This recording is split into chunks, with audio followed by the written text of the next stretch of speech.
অর্ধযুগেও রূপপুর বালিশকাণ্ডের তদন্তই শেষ করতে পারেনি দুদক। প্রশ্নের মুখে জুলাই অভ্যুত্থান পরবর্তী কমিশন। নানা অজুহাতে ব্যর্থতা ঢাকার চেষ্টা, বলছেন বিশেষজ্ঞ। এবার শুরু হচ্ছে ওবায়দুল কাদের সহ 7 জনের বিচার। শেখ হাসিনার মামলার রায়ের তারিখ জানা যাবে এ মাসেই। আওয়ামী লীগের বিচারে সরকারের সিদ্ধান্তের অপেক্ষায় প্রসিকিউশন।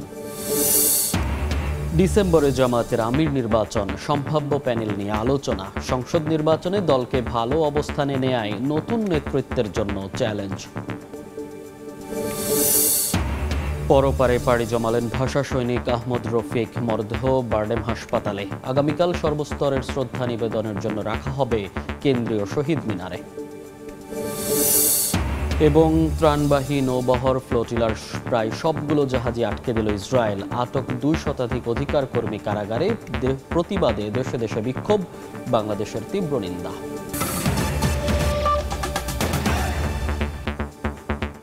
সময় সংবাদের সঙ্গে আছি আমি মনির হোসেন। গোটা দেশে আলোচনার ঝড় তোলে রূপপুর বালিশকাণ্ডের দুর্নীতি। সেই ঘটনার পর পেরিয়েছে প্রায় অর্ধযুগ, কিন্তু অবাক করা বিষয় হলো এতদিনেও সেই পুকুর চুরির তদন্তই শেষ করতে পারেনি দুদক। যদিও এরই মধ্যে পেরিয়েছে 2টি কমিশনের মেয়াদ। চাকরির বয়সসীমা পেরোনোর পাশাপাশি রদবদলও হয়েছেন একাধিক কর্মকর্তা। জুলাই অভ্যুত্থানের পর দায়িত্বে এসেছে নতুন কমিশন, কিন্তু কোনো কিছুতেই বদলায়নি পরিস্থিতি। বিশেষজ্ঞরা বলছেন, অদৃশ্য কারণে ঝুলে থাকা এই দুর্নীতির তদন্ত শেষ করতে না পারা অভ্যুত্থান পরবর্তী কমিশনেরও ব্যর্থতা। তাসলিম তৌহিদের রিপোর্ট। দুর্নীতিও যে শিল্পের পর্যায়ে নেওয়া যেতে পারে তারই আনুষ্ঠানিক রূপ ছিল রূপপুরের পারমাণবিক প্রকল্পের বালিশকাণ্ড। 2019 সালের ডিসেম্বরে ঘটনায় মামলা করেই 13 জনকে গ্রেফতার করেছিল দুদক। আলোচিত বালিশকাণ্ডে অভিযোগ ছিল একটি বালিশ 5,957 টাকা, খাটে তোলার মজুরি 760 টাকা, কমফোর্টার 16,800 টাকা আর বিদেশি চাদর প্রায় 6,000 টাকায় কেনা হয়। বাজার মূল্যের চেয়ে অস্বাভাবিক দাম দৃশ্যপটে আসায় দুদক প্রায় 31.5 কোটি টাকা আত্মসাতের অভিযোগে 2 ঠিকাদার ও গণপূর্তের 11 প্রকৌশলী সহ 13 জনকে আসামি করে 4টি মামলা করে। তৎকালীন দুদক চেয়ারম্যান ইকবাল মাহমুদও বলেছিলেন, দ্রুতই দেওয়া হবে চার্জশিট। আমরা আশা করছি যে খুব দ্রুততম সময়ে মামলার চার্জশিট দেওয়া এবং যারা এর বাইরে যদি কেউ থাকে তাদেরকে আইন আমলে আনা। তবে ইকবাল মাহমুদ থেকে মঈনুদ্দিন আব্দুল্লাহ আর এখন আব্দুল মমিন কমিশন, 3 কমিশন পেরিয়ে 2025 সালের অক্টোবরে এসেও মামলার অগ্রগতি নেই। দিনের পর দিন শোনানো হচ্ছে সীমাবদ্ধতার অজুহাত। 2004 সালের আগের মামলাও এখনো আছে, আমি অস্বীকার করছি না। আমরা চেষ্টা করে যাচ্ছি যত তাড়াতাড়ি সম্ভব এগুলি কমিয়ে নিয়ে আসা। আমাদের যে কর্মক্ষমতা, এটা আপনাদের দেখতে হবে। সীমাবদ্ধতা থাকলেও তদন্ত শেষ করতে না পারার দায়ে বর্তমান কমিশনও এড়াতে পারে না, এমন মত দুদকের সাবেক এই মহাপরিচালকের। প্রশ্ন তোলেন, অপরাধীদের বাঁচাতেই কি ধীরগতির নীতি চলছে? কমিশন যেটি আসলো সেটির বয়সও তো 1 বছরের উপরে হয়ে গেছে। এটা একটা বিরাট দুর্নীতির কাণ্ড। সেই জায়গায় তাদের দৃষ্টি নিবদ্ধ হলো না, বরং তারা উল্টো তদন্ত বিলম্বের পক্ষেই যুক্তি দিচ্ছেন। এটা খুবই দুর্ভাগ্যজনক। আর দুর্নীতি বিরোধী জাতীয় সমন্বয় কমিটির এই নেতার অভিযোগ, আওয়ামী লীগ সরকারের যোগসাজশ থাকায় অতীতে মামলা শেষ করেনি। দ্রুত তদন্ত শেষের তাগিদ দেন তিনি। পয়সা মারার তো একটা স্কোপ থাকতে হবে, কি স্বপ্নে ভাবে নাই যে এই কাগজটা কোনোদিন অডিট হইতে পারে। তো এটা আগের সরকারের ইন্ডালজেন্স ছিল আমি বলবো। দ্বিতীয় হচ্ছে দুদকের ব্যর্থতাও বলবো, কারণ দুদক কেন নির্দিষ্ট সময়ে এইটা তদন্ত শুরু করে নাই। এদিকে দীর্ঘ সময় অতিবাহিত হওয়ায় অভিযুক্ত গণপূর্তের অধিকাংশ কর্মকর্তা অবসরে চলে গেছেন। তাসলিম তৌহিদ, সময় সংবাদ, ঢাকা। এবার আনুষ্ঠানিক বিচার কাজ শুরু হতে যাচ্ছে আওয়ামী লীগ সাধারণ সম্পাদক ওবায়দুল কাদের সহ 7 জনের। প্রসিকিউশন বলছে, জুলাই আগস্টে হত্যাযজ্ঞের আরও 10টি মামলার তদন্ত শেষ পর্যায়ে। আর শেখ হাসিনা সহ 3 জনের রায়ের তারিখ পাওয়া যাবে এই মাসের মাঝামাঝি সময়। প্রসিকিউটর গাজী MH তামিম জানান, দল হিসেবে আওয়ামী লীগের বিচারের জন্য সরকারের সিদ্ধান্তের অপেক্ষায় তারা।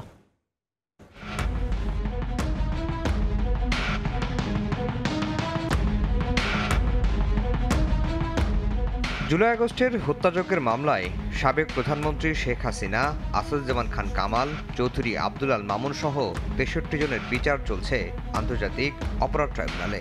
এরই মধ্যে শেখ হাসিনার মামলার সাক্ষ্য গ্রহণ শেষ হয়েছে। সোমবার থেকে শুরু হচ্ছে যুক্তিতর্ক উপস্থাপন। প্রসিকিউশন বলছে যুক্তিতর্ক শেষ হতে কয়েক কার্যদিবস সময় লাগবে। এ মাসের দ্বিতীয় ভাগে পাওয়া যাবে শেখ হাসিনার মামলার রায়ের তারিখ। সাক্ষ্য প্রমাণে 5টি অভিযোগ প্রমাণ হওয়ার দাবিও করা হয়। এই দুইটা আর্গুমেন্ট মিলিয়ে 15 দিন সময় লাগতে পারে। তারপরে এই মামলাটির রায়ের জন্য অপেক্ষমান থাকবে। এরপরে আদালতই নির্ধারণ করবেন যে কতদিন ওনারা রায়টা প্রস্তুত করে এটা ট্রাইব্যুনালে ঘোষণা করবেন। প্রসিকিউশন 5টি অভিযোগই আসামিদের বিরুদ্ধে সন্দেহাতীতভাবে প্রমাণ করতে সক্ষম হয়েছে। আনুষ্ঠানিক বিচার শুরু হতে যাচ্ছে ওবায়দুল কাদের সহ 1 ডজন আওয়ামী লীগ নেতার। তদন্ত শেষ পর্যায়ে রয়েছে যুবলীগ সভাপতি শেখ ফজলে শামস পরশ, সেক্রেটারি মাইনুল হোসেন খান নিখিল, নিষিদ্ধ ঘোষিত সংগঠন ছাত্রলীগের সভাপতি সাদ্দাম হোসেন, সাধারণ সম্পাদক শেখ ওয়ালি আসিফ ইনান সহ অন্তত 10 মামলার। আনুমানিক 10টি তদন্ত প্রতিবেদন প্রসিকিউশনের হাতে খুব শীঘ্রই আসবে। তার মধ্যে ওবায়দুল কাদের সাহেব সহ আরও 7 জন তৎকালীন প্রভাবশালী আওয়ামী লীগ এবং ছাত্রলীগের নেতৃবৃন্দ, তাদের তদন্ত প্রতিবেদন একদম শেষ পর্যায়ে। আমরাও আরও বেশ কয়েকজন প্রভাবশালী নেতার তদন্ত প্রতিবেদন আমরা পেয়ে যাব মর্মে তদন্ত সংস্থা আমাদেরকে জানিয়েছে। দল হিসেবে আওয়ামী লীগের বিচারের উদ্যোগ নেওয়া হবে কিনা সে বিষয়ে সরকারের সিদ্ধান্ত পেলে তদন্ত শুরু করা হবে বলেও জানান গাজী MS তামিম। গভর্নমেন্ট যদি সিদ্ধান্ত নেয় মনে করে, তাহলে আওয়ামী লীগের বিরুদ্ধে অথবা যে কোনো রাজনৈতিক দলের বিরুদ্ধে তদন্ত প্রক্রিয়া আমরা শুরু করব। আফজাল হোসেন, সময় সংবাদ, ঢাকা। আগামী ডিসেম্বরে অনুষ্ঠিত হবে জামাতে ইসলামীর নতুন আমির নির্বাচন। সারা দেশের 1 লাখের বেশি রুকন সদস্য অংশ নেবেন গোপন প্রত্যক্ষ ভোটে। গণতান্ত্রিক বাধ্যবাধকতায় জাতীয় নির্বাচনের আগেই এই ভোট বদলে দিতে পারে দলটির কেন্দ্রীয় নেতৃত্ব কাঠামো। তবে আমির হিসেবে যিনি দায়িত্ব নেবেন, আগামী জাতীয় নির্বাচনে দলকে ভালো অবস্থানে নেয়ার চ্যালেঞ্জ থাকবে তার কাঁধে, এমনটাই বলছেন সংশ্লিষ্টরা। প্রতিষ্ঠার পর বাংলাদেশ জামায়াতে ইসলামী ইতিহাসের সবচেয়ে দুঃসময় কাটিয়েছে গত 1.5 দশক। 24-এর অভ্যুত্থানের পর এখন পর্যন্ত রাজনীতির ময়দানে বেশ স্বস্তিতে থাকা দলটি ইতোমধ্যে আবির্ভূত হয়েছে দেশের অন্যতম রাজনৈতিক শক্তি হিসেবে। একদিকে জুলাই সনদের আইনি ভিত্তি, PR পদ্ধতিতে নির্বাচন সহ 5 দফা দাবিতে রাজপথে সরব দলটি। অন্যদিকে আগামী জাতীয় নির্বাচনে সব আসনে প্রার্থী ঠিক করে ক্ষমতার লড়াইয়ের প্রস্তুতিও নিচ্ছে জোরে সোরে। এর মধ্যেই গুঞ্জন উঠেছে আগামী ডিসেম্বরে দলটির সর্বোচ্চ নেতার পদ সহ গুরুত্বপূর্ণ পদে আসতে পারে পরিবর্তন। জামায়াতের সর্বোচ্চ নীতি নির্ধারণী পদ দলটির আমির। গঠনতন্ত্র অনুযায়ী সারা দেশে থাকা দলটির রুকন সদস্যদের ভোটে 3 বছরের জন্য নির্বাচিত হন একজন আমির। তিনিই পরবর্তীতে কেন্দ্রীয় মজলিসে শুরার সদস্যদের পরামর্শক্রমে নায়েবে আমির, সেক্রেটারি জেনারেল, সহকারী সেক্রেটারি সহ নির্বাহী দায়িত্বশীল পদগুলোতে দলের নেতাদের দায়িত্ব দিয়ে থাকেন। বর্তমানে আমির পদে দ্বিতীয়বারের মতো দায়িত্ব পালন করা ডাক্তার শফিকুর রহমানের মেয়াদ শেষ হবে ডিসেম্বরে। দলটির গঠনতন্ত্র পর্যালোচনা করে দেখা যায়, আমির নির্বাচনের জন্য বিদায়ী কেন্দ্রীয় মজলিসে শুরার সদস্যরা 3 জনের একটি প্যানেল নির্বাচন করেন। সাধারণত এই প্যানেল থেকে সারা দেশের রুকন সদস্যরা গোপন ভোটে একজনকে নির্বাচিত করেন দলটির আমির হিসেবে। তবে প্যানেলের বাইরেও যে কাউকে ভোট দিতে পারেন ভোটাররা। একটি বিশ্বস্ত সূত্র নিশ্চিত করেছে, ইতোমধ্যে আমির নির্বাচনের 2টি সম্ভাব্য প্যানেল নিয়ে আলোচনা চলছে দলটির মধ্যে, যেটির একটিতে আছেন বর্তমান আমির ডাক্তার শফিকুর রহমান, নায়েবে আমির মুজিবুর রহমান এবং সাবেক ভারপ্রাপ্ত সেক্রেটারি ATM আজহারুল ইসলামের নাম। অন্য প্যানেলটিতে ATM আজহারের পরিবর্তে আছেন বর্তমান আরেক নায়েবে আমির সৈয়দ আব্দুল্লাহ মোহাম্মদ তাহেরের নাম। কেন্দ্রীয় নেতারা বলছেন, জাতীয় নির্বাচনের চ্যালেঞ্জ থাকবে নতুন আমিরের কাঁধে। আমাদের 23, 24 এবং 25 এই যে এখন যে সেশনটা চলছে, 25শে ডিসেম্বর আগে আমরা নির্বাচনটা সারবো ইনশাআল্লাহ। আপাতত মোটামুটি ফাইনাল হয়ে গেছে আমাদের নির্বাচন কমিশন যেটা আছে 5 সদস্য বিশিষ্ট, ওনারা অক্টোবরের মাঝামাঝি থেকে নভেম্বরের মাঝামাঝি পর্যন্ত ওনারা আশা করছেন যে আমিরে জামাত এবং কেন্দ্রীয় মজলিস শুরার এই 2টা গুরুত্বপূর্ণ নির্বাচন সারতে পারবে। চরম দুঃসময় যেটা বলা যায় তখন আমরা এটা করেছি, এখন তো এটা স্বাভাবিক, কোনো অসুবিধা নেই। এই টার্মটাই শেষ হচ্ছে এবং টার্মটা 26, 27, 28 যেটা আরম্ভ হবে, এটা মূলত 25শে ডিসেম্বর আগে এটা কমপ্লিট হবে। বর্তমান আমির ডাক্তার শফিকুর রহমান 2019 সালে প্রথমবারের মতো দায়িত্ব পান জামায়াতের। 2022 সালের নভেম্বরে নির্বাচিত হন দ্বিতীয়বারের মতো। গঠনতন্ত্র অনুযায়ী 3 বছরের জন্য আমির নির্বাচনের বাধ্যবাধকতা থাকলেও একজন ব্যক্তি কতবার আমির হতে পারবেন সে ব্যাপারে নির্দিষ্ট করে কিছু বলা নেই। শফিক মুন্সি, সময় সংবাদ, ঢাকা। ৯৬ বছর বয়সে মারা গেলেন ভাষা সৈনিক আহমদ রফিক। বৃহস্পতিবার রাত 10টার দিকে বারডেম হাসপাতালের নিবিড় পরিচর্যা কেন্দ্রে চিকিৎসাধীন অবস্থায় তার মৃত্যু হয়। মরদেহ হাসপাতালের হিমঘরে রাখা হয়েছে। শনিবার সকাল 11টায় কেন্দ্রীয় শহীদ মিনারে মরদেহ রাখা হবে সর্বসাধারণের শ্রদ্ধা নিবেদনের জন্য। 2.5 মাস ধরে গুরুতর অসুস্থ ছিলেন ভাষা সৈনিক আহমদ রফিক। বৃহস্পতিবার রাতে আসে তার মৃত্যুর খবর। স্বজনেরা জানান, কিডনি, ডায়াবেটিক সহ নানা জটিলতায় ভুগছিলেন আহমদ রফিক। 28 সেপ্টেম্বর বারডেম হাসপাতালে ভর্তি হন তিনি। শারীরিক অবস্থার অবনতি হলে লাইফ সাপোর্টে নেওয়া হয়। বৃহস্পতিবার রাত 10:12 কার্ডিয়াক অ্যারেস্টে মারা যান তিনি। তার মরদেহ হাসপাতালের হিমঘরে রাখা হয়েছে। শনিবার সকাল 11টায় আহমদ রফিকের মরদেহ কেন্দ্রীয় শহীদ মিনারে সর্বসাধারণের শ্রদ্ধা নিবেদনের জন্য রাখা হবে। ওনার একটা ভাগ্নি আছে, আমেরিকাতে থাকেন। উনি সার্বক্ষণিক ছিল এই সমস্ত কিছুর সাথে সম্পৃক্ত। আমরা পরামর্শ করে ওনার সাথে আমরা সিদ্ধান্ত নিয়েছি যে ওনাকে মর্চুয়ারিতে রাখা হবে। শনিবার দিন বেলা 11টায় সর্বসাধারণের শ্রদ্ধা নিবেদনের জন্য আমরা ওনাকে শহীদ মিনারে নিয়ে যাব। গবেষক ও বহুমাত্রিক লেখক, রবীন্দ্র বিশেষজ্ঞ আহমদ রফিক পেশায় ছিলেন চিকিৎসক। জীবনভর তিনি দেশ ও মানুষের কল্যাণে কাজ করেছেন। অবদানের স্বীকৃতিস্বরূপ তিনি বাংলা একাডেমি পুরস্কার 21 পদক পেয়েছেন। আহমদ রফিকের জন্ম 1929 সালের 12 সেপ্টেম্বর ব্রাহ্মণবাড়িয়ায়। তার স্ত্রী মারা গেছেন 2006 সালে। তিনি নিঃসন্তান। মৃত্যুর বহু আগে চিকিৎসা বিজ্ঞানের উন্নয়নে আহমদ রফিক তার দেহ বারডেম হাসপাতালে দান করে গেছেন। শাহিন আলম, সময় সংবাদ, ঢাকা। গাজামুখী ত্রাণবাহী নৌবহর গ্লোবাল সুমুদ ফ্লোটিলার একটি বাদে সবগুলো জাহাজ আটকে দিয়েছে ইসরায়েলি বাহিনী। গাজার জলসীমায় প্রবেশ করায় মিকেনো নামের নৌযানটিকে বারবার সতর্ক বার্তা দিচ্ছে দখলদার বাহিনী। 37 দেশের 2 শতাধিক যাত্রীকে আটকের পর ইসরায়েলের দক্ষিণাঞ্চলের কেটজিওট কারাগারে নিয়ে যায় নেতানিয়াহু বাহিনী। বৃহস্পতিবার সকালে ফ্লোরিডা নামের একটি নৌযান আটক করে ইসরায়েল। নজরদারি ভিডিওতে দেখা যায় নেতানিয়াহুর সেনারা অস্ত্র তাক করে নৌযানের অধিকার কর্মীদের হাঁটু গেড়ে বসতে বাধ্য করে এবং ক্যামেরা বন্ধ করার চেষ্টা করে। গাজামুখী বেসামরিক নৌবহরের একটি বাদে বেশিরভাগ জাহাজ আটকে দিয়েছে ইসরায়েলি সেনারা। প্রথমবারের মতো গাজার জলসীমায় প্রবেশ করায় মিকেনো নামের নৌযানকে বারবার সতর্কবার্তা দিচ্ছে দখলদার বাহিনী। এর আগে বুধবার স্থানীয় সময় রাত থেকেই নৌযানগুলোতে অভিযান চালায় ইসরায়েল। আটক করা হয় 2 শতাধিক যাত্রীকে। তাদের সবাইকে ইসরায়েলের দক্ষিণাঞ্চলের কেটজিওট কারাগারে রাখা হয়। আটককৃতদের মধ্যে সুইডিশ পরিবেশকর্মী গ্রেটা থুনবার্গও রয়েছেন। তেল আবিবের এমন পদক্ষেপে তুরস্ক, মালয়েশিয়া, দক্ষিণ আফ্রিকা ও কুয়েত সহ বিশ্বের বিভিন্ন দেশ নিন্দা জানিয়েছে। তবে ইতালি প্রশাসন বলছে এই জাহাজ ভরা ত্রাণে কোনো প্রভাব পড়বে না উপত্যকাবাসীর। নাদিম মারজান, সময় সংবাদ। এদিকে গাজায় ত্রাণবাহী নৌবহর সুমুদ ফ্লোটিলাকে আন্তর্জাতিক জলসীমায় আটকে দেওয়ার ঘটনায় তীব্র নিন্দা জানিয়েছে বাংলাদেশ। এই ঘটনা আন্তর্জাতিক আইনের সুস্পষ্ট লঙ্ঘন উল্লেখ করে বিবৃতি দিয়েছে পররাষ্ট্র মন্ত্রণালয়। ইসরায়েলের হাতে আটক অধিকার কর্মীদের অবিলম্বে মুক্তির দাবি জানায় সরকার। ক্ষুধাকে যুদ্ধের অস্ত্র হিসেবে ব্যবহার করে ইসরায়েল নির্লজ্জ অবস্থান প্রকাশ করেছে বলেও বিজ্ঞপ্তিতে উল্লেখ করা হয়। আন্তর্জাতিক আইনের প্রতি শ্রদ্ধাশীল হতে ইসরায়েলকে আহ্বান জানায় বাংলাদেশ। মানবিক সহায়তা বহনকারী ফ্লোটিলা দখলকৃত ফিলিস্তিনি জনগণের প্রতি বিশ্ববাসীর সংহতির প্রতীক বলে উল্লেখ করে পররাষ্ট্র মন্ত্রণালয়। গাজা অভিমুখী গ্লোবাল সুমুদ ফ্লোটিলার নৌবহরে ইসরায়েলি হস্তক্ষেপে বিশ্বজুড়ে নিন্দার ঝড় উঠেছে।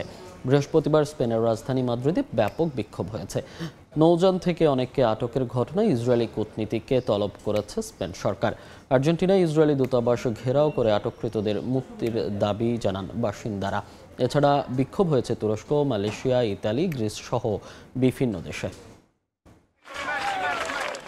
গাজামুখী গ্লোবাল সুমুদ ফ্লোটিলার নৌবহরে ইসরায়েলি বাধার প্রতিবাদে ইতালিতে বিক্ষোভ হয়েছে। নৌযান থেকে যাত্রীদের আটকের খবর ছড়িয়ে পড়ায় ইতালির রাজধানী রোম সহ বিভিন্ন শহরে রাস্তায় নামেন হাজারো মানুষ। এ সময় যান চলাচল বন্ধ করে আটককৃতদের দ্রুত মুক্তির দাবি জানানো হয়। এক পর্যায়ে পুলিশের সঙ্গে বিক্ষোভকারীদের সংঘর্ষের ঘটনা ঘটে। নৌবহরে ইসরায়েলি আগ্রাসনের প্রতিবাদে বিক্ষোভ হয়েছে স্পেনেও। স্থানীয় সময় বৃহস্পতিবার রাজধানী মাদ্রিদে জড়ো হন শত শত শিক্ষার্থী। নৌবহর থেকে অনেককে আটকের ঘটনায় ইউরোপের দেশগুলো কার্যকর প্রতিক্রিয়া না দেখানোয় অসন্তোষ প্রকাশ করেন শিক্ষার্থীরা। এ ঘটনায় দেশটিতে নিযুক্ত ইসরায়েলি কূটনীতিককে তলব করেছে স্পেন সরকার। ফ্লোটিলায় ইসরায়েলি নৌবাহিনীর হস্তক্ষেপের প্রতিবাদে আর্জেন্টিনায়ও বিক্ষোভ হয়েছে। রাজধানীর রাজপথে নামেন হাজারো মানুষ। নেতানিয়াহু বাহিনীর এ পদক্ষেপকে সন্ত্রাসী হামলা আখ্যা দিয়ে ফ্লোটিলা থেকে আটককৃতদের অবিলম্বে মুক্তির দাবি জানান বিক্ষোভকারীরা। এদিন ঘেরাও করা হয় দেশটিতে অবস্থিত ইসরায়েলি দূতাবাসও। স্থানীয় সময় বৃহস্পতিবার মালয়েশিয়ায় মার্কিন দূতাবাসের সামনে জড়ো হন হাজারো মানুষ। ইসরায়েল বিরোধী নানা স্লোগান দেন বিক্ষোভকারীরা। আটককৃতদের মুক্তি দিতে যুক্তরাষ্ট্রকে ইসরায়েলের উপর চাপ প্রয়োগেরও আহ্বান জানানো হয়। ইসরায়েলের বিরুদ্ধে নিন্দা জানিয়ে তুরস্কের আঙ্কারা ও ইস্তাম্বুলেও বিক্ষোভ হয়েছে। বৃহস্পতিবার ইস্তাম্বুলের ইসরায়েলি দূতাবাসের সামনে জড়ো হয়ে তেল আবিবের বিরুদ্ধে মুসলিম বিশ্বকে কঠোর অবস্থান নেয়ারও আহ্বান জানান বিক্ষুব্ধরা। ফ্লোটিলার বেশিরভাগ নৌযানে ইসরায়েলের বাধা দেয়া ও শত শত যাত্রী আটকের খবর ছড়িয়ে পড়ায় প্রতিবাদ জানিয়েছে গ্রিস, ফ্রান্স, তিউনিসিয়া সহ বিশ্বের বিভিন্ন দেশও। নাসরিন রুমি, সময় সংবাদ। ওষুধ আমদানিতে 100% শুল্ক আরোপের হুমকি দিয়েছেন যুক্তরাষ্ট্রের প্রেসিডেন্ট ডোনাল্ড ট্রাম্প। তার এমন পদক্ষেপ কতটা প্রভাবিত হবে দেশের উদীয়মান ওষুধ শিল্পে? রফতানি আয় কমা সহ নানা শঙ্কা জাগলেও বাংলাদেশে তেমন নেতিবাচক প্রভাব পড়বে না বলেই মনে করেন এই খাতের ব্যবসায়ীরা। তবে বিকল্প বাজারে বাড়তি প্রতিযোগিতার মুখে পড়তে হবে বলে সতর্ক করেছেন অর্থনীতিবিদরা। ইয়ানুর শিফাতের রিপোর্ট। ওষুধ আমদানিতে 100% শুল্ক আরোপ করার সিদ্ধান্ত নিয়েছেন যুক্তরাষ্ট্রের প্রেসিডেন্ট ডোনাল্ড ট্রাম্প। এ নিয়ে গেল 1 অক্টোবর থেকে কাজও শুরু করেছে মার্কিন প্রশাসন। যদিও এর বিরোধিতা করেছে pharmaceuticals research and manufacturers of America. সংগঠনটির দাবি, চলতি বছরের শুরুতে যুক্তরাষ্ট্রে দরকারি ওষুধের অর্ধেক মিটেছে আমদানিতে। একটু একটু করে বড় হওয়া বাংলাদেশের ওষুধ শিল্পের অন্যতম রপ্তানি গন্তব্য বিশ্বের শীর্ষ ধনী দেশ যুক্তরাষ্ট্র। ট্রাম্পের সিদ্ধান্ত কার্যকর হলে কতটা প্রভাব পড়বে বাংলাদেশের ওষুধ শিল্পে? ইন্টারন্যাশনাল ট্রেড সেন্টার আইটিসির তথ্য, 2024 সালে 21,266 কোটি 7 লাখ ডলারের ওষুধ আমদানি করেছে যুক্তরাষ্ট্র। 2020 সালে যার পরিমাণ ছিল 13,943 কোটি 10 লাখ ডলার। পরিসংখ্যান বলছে মার্কিন বাজারে ওষুধের আমদানি লাগাতার বাড়লেও দেশটিতে উত্থান পতনে চলছে বাংলাদেশের রফতানি। সবশেষ গেল অর্থ বছরে 1,80 লাখ ডলার মূল্যের ওষুধ রফতানি হয়েছে যুক্তরাষ্ট্রে, যা আগের অর্থ বছরের চেয়ে 46 লাখ ডলার কম। তবে ওষুধ শিল্পে মার্কিন শতভাগ শুল্ক কার্যকর হলে বাংলাদেশে বড় নেতিবাচক প্রভাব পড়বে না বলেই মনে করে এই খাতের ব্যবসায়ীরা। ভারত এবং চায়না যতটা এফেক্টেড হবে, বাংলাদেশ অতটা এফেক্টেড হবে না এই মুহূর্তে। সুদূর প্রসারী হয়তো বাণিজ্যিক ঘাটতি পূরণের যে সরকারের যে উদ্যোগ, এটার মধ্যে দিয়ে হয়তো বাংলাদেশ এটা বাড়তি সুবিধা পাইতেও পারে। চীন ভারতের তুলনায় বাংলাদেশি উদ্যোক্তারা সুবিধাজনক অবস্থানে হলেও বিকল্প বাজারে বাংলাদেশ বাড়তি প্রতিযোগিতার মুখে পড়বে বলে মত অর্থনীতিবিদদের। চীন বা ভারতের মতো সাপ্লায়াররা যদি পণ্য রপ্তানি কমিয়ে দেন, তারা তখন বিকল্প বাজারগুলোতে এই ধরনের পণ্য রপ্তানি করতে চেষ্টা করবেন। সেইখানে তখন আবার একটা বাড়তি প্রতিযোগিতার সম্মুখীন হতে পারে বাংলাদেশের। চীন বা ভারত থেকে আমদানি করলে যে উচ্চ শুল্ক হবে, তার থেকে বাংলাদেশ থেকে ফার্মাসিউটিক্যাল পণ্য আমদানি করলে তুলনামূলকভাবে তাদের জন্য কিছুটা কম চাপ পড়বে বা কম ব্যয় পড়বে। যুক্তরাষ্ট্রে ওষুধ রফতানিকারক শীর্ষ দেশ ভারত 2024 অর্থ বছরে 27.9 বিলিয়ন ডলার মূল্যের ওষুধ রফতানি করেছে দেশটি, যার মধ্যে 8.7 বিলিয়ন ডলারের ওষুধ গেছে যুক্তরাষ্ট্রে। ইয়ানুর শিফাত, সময় সংবাদ, ঢাকা। ডেঙ্গুর চোখ রাঙানির মধ্যেই টাঙ্গাইলে দুটি সরকারি হাসপাতালের সামনে আবর্জনা ও জমে থাকা পানিতে মশার বংশবিস্তার। মেডিকেল কলেজ ও জেনারেল হাসপাতালে অন্য রোগীদের সঙ্গেই মশারি ছাড়া রাখা হচ্ছে ডেঙ্গু রোগীদের। মশক নিধনে পৌর কর্তৃপক্ষের কোনো বক্তব্য না পাওয়া গেলেও স্বাস্থ্য বিভাগ বলছে ডেঙ্গু প্রতিরোধে বাড়াতে হবে সচেতনতা। কাদের তালুকদারের পাঠানো তথ্য, রাশেদ খানের ছবি নিয়ে রিপোর্ট। হাসপাতালের সামনে জমে আছে পানি, যেখানে জন্ম নিয়েছে বিভিন্ন জলজ উদ্ভিদ, পাশাপাশি বংশবিস্তার করছে মশা। একই অবস্থা হাসপাতালের দেয়ালের বাইরের ড্রেনের। দিন দিন ডেঙ্গু আক্রান্তের সংখ্যা বাড়ছে টাঙ্গাইলে। মেডিকেল কলেজ ও জেনারেল হাসপাতালে অন্যান্য রোগীদের সঙ্গেই রাখা হচ্ছে আক্রান্তদের। নেই আলাদা মশারির ব্যবস্থাও। অনেকে হাসপাতালে এসেও অসুস্থ হচ্ছেন। হাসপাতালের বাইরে মশা নিয়ন্ত্রণে না থাকায় আতঙ্কিত রোগীরা। পরীক্ষা করছে, পরীক্ষা করে দেখে যে ডেঙ্গু পজিটিভ। রীতিমতো জ্বর আর বমি। একটু আগে মশারি খুলছে, এইটা আমার নিজস্ব টাকাটা কিনছে, কোনো সরকারি কোনো মশারি হয়নি। পৌরবাসীও আছেন আতঙ্কে। মশার নিধনে পৌর কর্তৃপক্ষ কর্তৃপক্ষের গাফিলতির অভিযোগ তাদের। সুস্থ মানুষ হাসপাতালে এলে অসুস্থ হয়ে যায়। কয়েল ধরায় কিন্তু ওটাই কাজ হয় না। ওষুধ দিচ্ছে তো মশা মরে না, সাময়িক একটু ধুম হয়, বরঞ্চ এটা আরো মানুষের ক্ষতি হয়। এই যে নোংরার কারণে এই মশাগুলো উৎপত্তি হইতেছে, জন্ম হইতেছে। পৌরসভা একাধিকবার জানানো হয়েছে, কিন্তু এর কোনো কোনো পৌরসভা কোনো ডিসিশন নেয় নাই এ বিষয়ে ক্যামেরার সামনে কথা বলতে রাজি হননি পৌর কর্তৃপক্ষের কেউ। সংশ্লিষ্টরা বলছেন, ডেঙ্গু প্রতিরোধে আরও সতর্ক হতে হবে সবাইকে। মশারির ভিতরে আমরা রাখার চেষ্টা করি, তবে মাঝে মধ্যে একটু ব্যত্যয় ঘটে, সেটা আমরা আরও সতর্কতার সাথে রাখার ব্যবস্থা করব। সেখানে হয়তো স্বাস্থ্যবিধি সেভাবে মেনে চলে হয় না, এই জন্য ডেঙ্গুর প্রকোপ আমাদের একটু কম্পারেটিভলি অন্যান্য জেলার চেয়ে একটু বেশি। স্বাস্থ্য বিভাগের তথ্য মতে গত 6 মাসে টাঙ্গাইলে ডেঙ্গুতে আক্রান্ত হয়েছেন 466 জন, যাদের বেশিরভাগই মির্জাপুর উপজেলার। সময় সংবাদ, টাঙ্গাইল। রংপুরে অ্যানথ্রাক্স ছড়িয়ে পড়ছে একের পর এক উপজেলায়, তবে গণসচেতনতায় খুব একটা কার্যকরী পদক্ষেপ নেই। এমনকি খোদ গরু কেনা বেচার সঙ্গে জড়িত অনেকেই জানেন না অ্যানথ্রাক্স সম্পর্কে। যদিও প্রাণী সম্পদ দফতরের দাবি, আতঙ্কিত হওয়ার কিছু নেই। প্রতিরোধে টিকা কার্যক্রমের পাশাপাশি সচেতনতা কার্যক্রমও চালানো হচ্ছে। নাজমুল ইসলাম নিশাতের রিপোর্ট। 13-14 সেপ্টেম্বর রংপুরের পীরগাছা সদর ও পারুল ইউনিয়নে উপসর্গ থাকা 12 জনের মধ্যে 8 জনের শরীরে অ্যানথ্রাক্স শনাক্ত করে আইইডিসিআর। এর আগে আক্রান্ত পশুর শরীরে এই রোগ শনাক্ত করে প্রাণী সম্পদ দফতর। এছাড়াও উপসর্গ নিয়ে মৃত্যু হয় 2 জনের। এরই মধ্যে পীরগাছা ছাড়াও অ্যানথ্রাক্স ছড়িয়ে পড়েছে কাউনিয়া ও মিঠাপুকুর উপজেলায়, এমনকি কুড়িগ্রাম ও গাইবান্ধাতেও আক্রান্ত হয়েছেন অনেকেই। রংপুরের বিভিন্ন পশুর হাটে গরু কেনাবেচা হলেও রোগাক্রান্ত কিনা সেটির কোনো পরীক্ষা নিরীক্ষা হয় না। এমনকি সংশ্লিষ্ট অনেকেই জানেন না অ্যানথ্রাক্স সম্পর্কে। এখনো পরীক্ষা ছাড়াই বিভিন্ন গ্রামগঞ্জে জবাই হচ্ছে গরু, ফলে উদ্বেগ বাড়ছে। হাটে যে বিক্রি হবে, হাটে পরীক্ষা নিরীক্ষা হয় না? না, পরীক্ষা হয় না। অ্যানথ্রাক্স রোগ সম্পর্কে কি জানেন আপনারা? না না না, অ্যানথ্রাক্স সম্পর্কে জানেন না? জানা হয়নি এখনো। এই যে পশু সম্পদ দপ্তর বলতেছে গ্রামগঞ্জে মাইকিং করতেছে, প্রচারণা করছে, আপনাদের না? আমার এদিকে হয়নি। অ্যানথ্রাক্স অসুখ সম্পর্কে জানেন? না, আমি জানি না। স্বাস্থ্য বিভাগ বলছে, আক্রান্ত পশুর রক্ত, লালা এবং কাঁচা মাংস নাড়াচাড়ার মাধ্যমে এই রোগ মানুষের মধ্যে সংক্রমণ হচ্ছে, তবে এটি মানুষে মানুষে ছড়ায় না। আক্রান্ত হওয়ার পরে ওই পশুর রক্ত বা লালা থেকে আমরা যারা নাড়াচাড়া করছি, রান্না করছি, যারা ওই জবাই করার কাজে নিয়োজিত, তারাই আক্রান্ত হচ্ছি। প্রাণী সম্পদ দপ্তর বলছে, গণসচেতনতায় নেওয়া হয়েছে যথাযথ পদক্ষেপ, ফলে আতঙ্কিত হওয়ার কিছু নেই। কোনো গবাদি পশু যেন তাপমাত্রা না দেখে যেন সেটা জবাই করা না হয়, আর যাতে মানুষের ভিতরে আতঙ্ক না ছড়ায়, এই জন্য মসজিদ মন্দিরে যারা আছে তাদেরকে, হুজুরদের বা পুরোহিতকে বলা হচ্ছে, তারাও মোটিভেশন করতেছে। প্রাণী সম্পদ দপ্তর জানিয়েছে, অ্যানথ্রাক্স প্রতিরোধে এখন পর্যন্ত 1,65,000 গরুকে ভ্যাকসিন দেওয়া হয়েছে।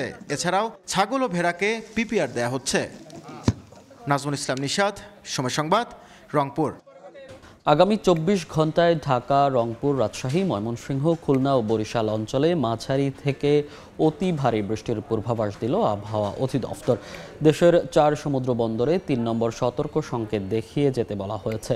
বঙ্গোপসাগরে অবস্থানরত গভীর নিম্নচাপটি ঘূর্ণিঝড়ে পরিণত হওয়ার সম্ভাবনা না থাকলেও বৃষ্টি 8 থেকে 10 দিন অব্যাহত থাকতে পারে। আগামী 24 ঘন্টায় আবহাওয়ার পূর্বাভাসে বলা হয়েছে দেশের রংপুর, রাজশাহী, ঢাকা, ময়মনসিংহ এবং খুলনা বিভাগের অধিকাংশ জায়গায় এবং বরিশাল, চট্টগ্রাম এবং সিলেট বিভাগের অনেক জায়গায় হালকা থেকে মাঝারি ধরনের বৃষ্টি, বজ্রসহ বৃষ্টিপাত, সেই সাথে কোথাও কোথাও লাইটনিং হওয়ার সম্ভাবনা রয়েছে। তো এই বৃষ্টিপাতের অ্যাক্টিভিটি প্রায় আগামী 7-8 দিন বা 10 দিন থাকার সম্ভাবনা রয়েছে। নওগাঁর মহাদেবপুরে আত্রাই নদীতে প্রতিমা বিসর্জনের সময় নৌকা থেকে পড়ে রনি নামে এক কিশোর নিখোঁজ হয়েছে। স্থানীয়রা জানান, বৃহস্পতিবার সন্ধ্যা 6টার দিকে দুর্গাপূজা উপলক্ষে মহাদেবপুর কুঞ্জবন এলাকায় প্রতিমা বিসর্জনের সময় রনি ও অন্যান্য যুবকরা নৌকা নিয়ে নদীতে আনন্দ করছিলেন। এ সময় হঠাৎ রনি নৌকা থেকে নদীতে পড়ে নিখোঁজ হয়। খবর পেয়ে রাতেই উদ্ধার অভিযান চালায় ফায়ার সার্ভিস। পরে অন্ধকার নেমে আসায় অভিযান স্থগিত করা হয়। সকালে 8টি ডুবুরি দলের একটি ইউনিট পুনরায় উদ্ধার অভিযান শুরু করে। সময় যত গড়াচ্ছে উৎকণ্ঠা বাড়ছে স্বজনদের।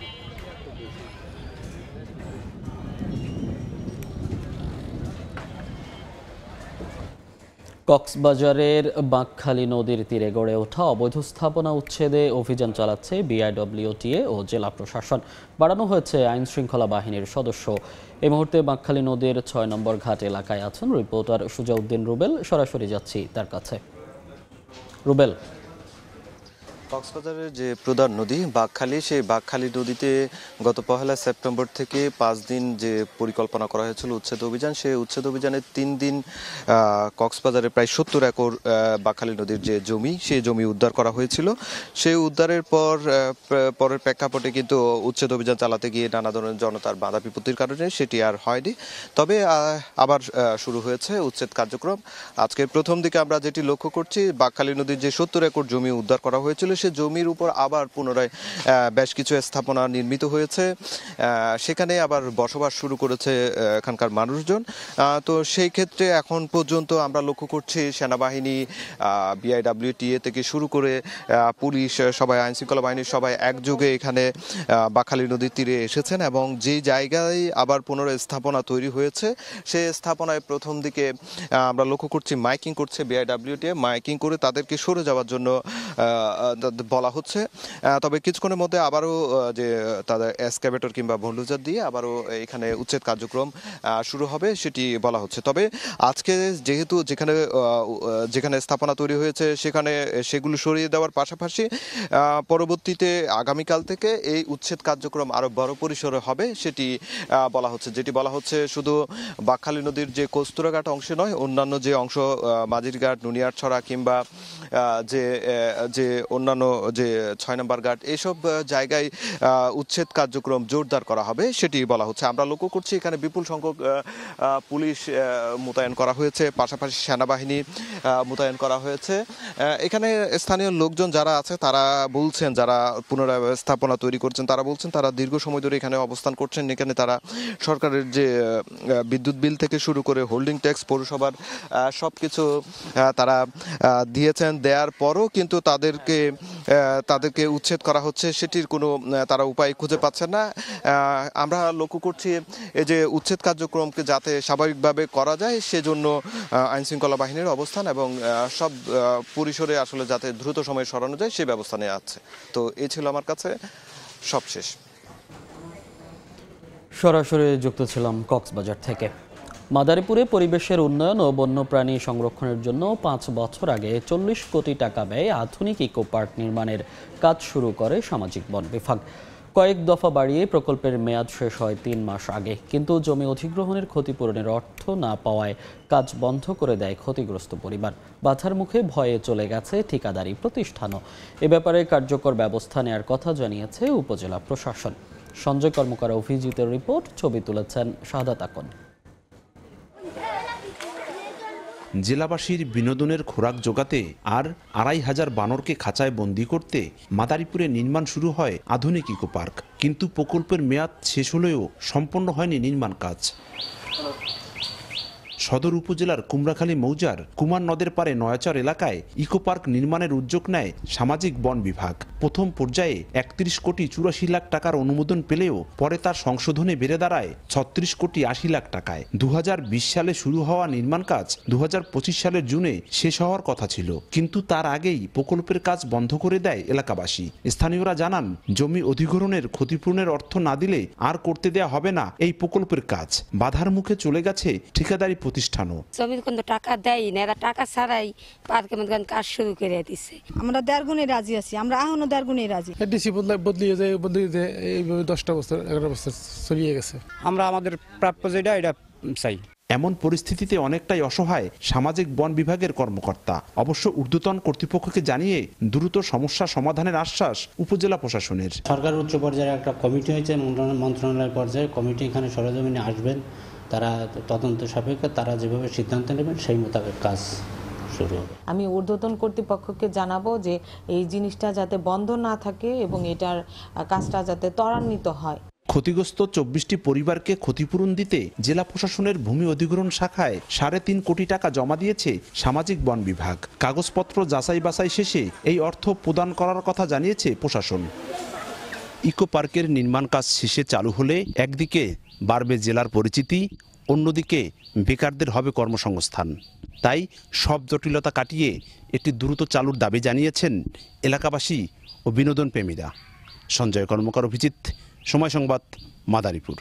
গাজা যুদ্ধ বন্ধে মার্কিন প্রেসিডেন্ট ডোনাল্ড ট্রাম্পের প্রস্তাবের বিষয়ে শিগগিরই নিজেদের অবস্থান তুলে ধরা হবে বলে জানিয়েছে ফিলিস্তিনের স্বাধীনতাকামী সংগঠন হামাস। প্রস্তাব মেনে নিতে মিশর সহ বিভিন্ন দেশ হামাসকে চাপ দিচ্ছে বলে খবর প্রকাশ করেছে কাতার ভিত্তিক সংবাদ মাধ্যম আল জাজিরা। তবে সাধারণ ফিলিস্তিনিরা মনে করেন ট্রাম্পের প্রস্তাব বাস্তবায়ন হলে সবচেয়ে বেশি লাভবান হবে ইসরায়েল। গত সোমবার হোয়াইট হাউসে ইসরায়েলি প্রধানমন্ত্রী বিনিয়ামিন নেতানিয়াহুর সঙ্গে বৈঠক করেন মার্কিন প্রেসিডেন্ট ডোনাল্ড ট্রাম্প। বৈঠক শেষে যৌথ সংবাদ সম্মেলনে গাজা যুদ্ধ বন্ধে 20 দফার একটি প্রস্তাব দেন মার্কিন প্রেসিডেন্ট, যেখানে গাজায় অন্তর্বর্তী সরকারের প্রধান হিসেবে দায়িত্ব পালন করবেন ট্রাম্প নিজেই। 20 দফার প্রস্তাবে তাৎক্ষণিকভাবে যুদ্ধবিরতি, বন্দি বিনিময়, গাজা থেকে ধাপে ধাপে ইসরায়েলি সেনা প্রত্যাহার এবং হামাসকে নিরস্ত্রীকরণের শর্ত রয়েছে। ইসরায়েল ওই প্রস্তাব মেনে নিলেও এ বিষয়ে এখনো কোনো সিদ্ধান্ত জানায়নি ফিলিস্তিনের স্বাধীনতাকামী সংগঠন হামাস। যদিও 20 দফার পরিকল্পনা মেনে নিতে হামাসকে 3 থেকে 4 দিনের আলটিমেটাম দিয়েছেন ট্রাম্প। মার্কিন প্রেসিডেন্টের ওই প্রস্তাবের বিষয়ে শিগগিরই নিজেদের অবস্থান জানানোর কথা জানিয়েছে গোষ্ঠীটি। হামাসের রাজনৈতিক ব্যুরোর এক সদস্য কাতার ভিত্তিক সংবাদ মাধ্যম আল জাজিরাকে জানান, ট্রাম্পের যুদ্ধবিরতির প্রস্তাব নিয়ে তাদের মধ্যে আলোচনা চলছে। গাজায় ইসরায়েলের যুদ্ধবন্ধের লক্ষ্য নিয়ে দ্রুতই তাদের অবস্থান ঘোষণা করবেন। ফিলিস্তিনি জনগণের স্বার্থ রক্ষাই তাদের প্রধান উদ্দেশ্য বলেও জানান হামাসের ওই শীর্ষ নেতা। এদিকে হামাসকে ট্রাম্পের প্রস্তাব মেনে নিতে জোর চেষ্টা চালাচ্ছে মিশর, কাতার এবং তুরস্ক। মিশরের পররাষ্ট্রমন্ত্রী সতর্ক করে বলেছেন, হামাস যদি পরিকল্পনা প্রত্যাখ্যান করে তবে পরিস্থিতি আরও খারাপের দিকে যেতে পারে। বলেন, হামাসকে অবশ্যই অস্ত্র ত্যাগ করতে হবে। গাজার চলমান পরিস্থিতিকে জাতিগত নিধন ও গণহত্যা আখ্যা দিয়ে তিনি বলেন, এ ধরনের হত্যাকাণ্ড চালিয়ে যেতে ইসরায়েলকে আর কোনো অজুহাতের সুযোগ দেওয়া যাবে না। রবিউল ইসলাম আওলাদ, সময় সংবাদ। এদিকে প্রথম ম্যাচের 24 ঘন্টা না পেরোতেই সিরিজ জয়ের লক্ষ্য নিয়ে আফগানিস্তানের বিপক্ষে মাঠে নামছে বাংলাদেশ ক্রিকেট দল। শারজাহ আন্তর্জাতিক স্টেডিয়ামে ম্যাচ শুরু হবে বাংলাদেশ সময় রাত 8:30টায়। এশিয়া কাপে সুপার 4-এ আসর শেষ করা বাংলাদেশ আফগানদের বিপক্ষে জয় দিয়ে সিরিজ শুরু করলেও ব্যাটিং ব্যর্থতা হয়ে দাঁড়িয়েছে দুশ্চিন্তার কারণ। রশিদ খানদের বিপক্ষে লক্ষ্য তাড়া করতে নেমে দারুণ শুরুর পরেও ভয়াবহ ব্যাটিং বিপর্যয়ে পড়ে বাংলাদেশ। বিনা উইকেটে 109 রান থেকে 118 রান তুলতে 6 উইকেট হারায় টাইগাররা। সিরিজের দ্বিতীয় ম্যাচে তাই আগের ভুলগুলো শুধরে নেয়ার চেষ্টা করবেন জাকির শামীমরা। তবে বোলারদের পারফরমেন্সে কিছুটা স্বস্তি দিচ্ছে টাইগার কোচ ফিল সিমন্সকে। অন্যদিকে প্রথম ম্যাচের কিছুটা ব্যাকফুটে আফগানিস্তান। তাদের লক্ষ্য ঘুরে দাঁড়ানোর, সিরিজে সমতা ফেরানোর মিশন নিয়েই মাঠে নামবে রশিদ খানের দল।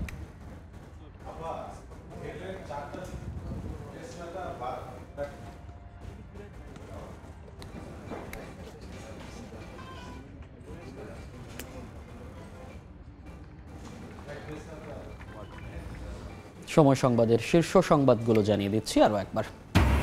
অর্ধযুগে রূপপুর বালিশ কাণ্ডের তদন্তই শেষ করতে পারেনি দুদক। প্রশ্নের মুখে জুলাই অভ্যুত্থান পরবর্তী কমিশন। নানা অজুহাতে ব্যর্থতা ঢাকার চেষ্টা, বলছেন বিশেষজ্ঞ। এবার শুরু হচ্ছে ওবায়দুল কাদের সহ 7 জনের বিচার। শেখ হাসিনার মামলার রায়ের তারিখ জানা যাবে এ মাসেই। আওয়ামী লীগের বিচারে সরকারের সিদ্ধান্তের অপেক্ষায় প্রসিকিউশন। এবং ত্রাণবাহী নৌবহর ফ্লোটিলার প্রায় সবগুলো জাহাজই আটকে দিল ইসরায়েল। আটক 2 শতাধিক অধিকার কর্মী কারাগারে। প্রতিবাদে দেশে দেশে বিক্ষোভ, তীব্র নিন্দা বাংলাদেশের।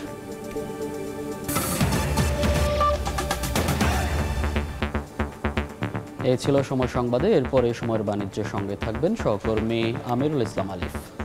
ধন্যবাদ মনির। এ সময়ের বাণিজ্য নিয়ে ফিরছি কিছুক্ষণ পর, সঙ্গে থাকুন সময়ের।